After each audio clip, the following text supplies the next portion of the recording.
நம்ம இப்போ பார்த்துட்டு இருக்கக்கூடிய இந்த காட்சி வந்து பார்த்திங்கன்னா, ஒரு சாதாரண தொழிலாளியுடைய கதை மட்டும் இல்ல, ஒரு ஆசிரியராக வேண்டும் அப்படின்னு கனவு கண்ட இளைஞருடைய வாழ்க்கை போராட்டம். இவர் பெயர் வந்து பார்த்திங்கன்னா பரமசிவம். ஆங்கில பிரிவில நியமன தேர்வுல 106 மதிப்பெண் பெற்று தேர்ச்சி பெற்றிருக்காரு. ஆனால் தேர்ச்சி பெற்றும் 13 ஆண்டுகளாக ஆசிரியர் பணி கிடைக்கல. மாணவர்களுக்கு பாடம் நடத்தக்கூடிய கைகள் வந்து பார்த்திங்கன்னா, செங்கல் சூளையில மண்ணை பிசைஞ்சு செங்கல் அறுக்கும் வேலையில் ஈடுபட்டுருக்கு.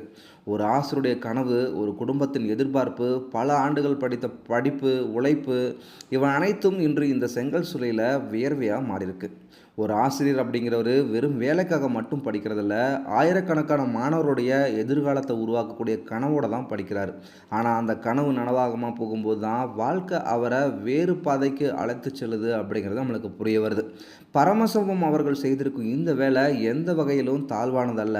ஆனால் அவருடைய கல்வி தகுதிக்கும் ஆசிரியராக சேவை செய்யும் கனவுக்கும் ஏற்ற வாய்ப்பு கிடைக்க வேண்டும் அப்படிங்கிறதான் பலருடைய எதிர்பார்ப்பாக உள்ளது. இது பரமசிவம் அவர்களுடைய கதை மட்டுமல்ல, இதே போல பல டெட் தேர்ச்சி பெற்ற ஆசிரியர்களும் வேலைக்காக இன்னும் காத்துட்டு இருக்காங்க. இந்த மாதிரியான வேலைகளை தான் செஞ்சுட்டு இருக்காங்க. இந்த வீடியோவை பார்க்கும் உங்களிடமும் ஒரு வேண்டுகோள் வைக்கிறேன். இந்த வீடியோவை அதிகமாக ஷேர் பண்ணுங்கள். துறை சம்பந்தப்பட்ட அதிகாரிகளுடைய கவனத்துக்கு கொண்டு செல்லணும். மேலும் பரமசிவம் போன்ற தகுதியான ஆசிரியர்களுக்கு அவர்கள் படித்த படிப்புக்கு ஏற்ற வாய்ப்பு கிடைக்க வேண்டும் என்பதே அனைவருடைய எதிர்பார்ப்பாகவும் இருக்குது. இந்த வீடியோ பற்றிய உங்களுடைய கருத்து என்ன? கமெண்ட்டில் கண்டிப்பாக பதிவு செய்யுங்க. வீடியோ பிடிச்சிருந்தால் லைக் பண்ணுங்கள். நம்ம சேனலை சப்ஸ்கிரைப் பண்ணுங்கள். மீண்டும் ஒரு பயனுள்ள வீடியோவில் சந்திக்கலாம்.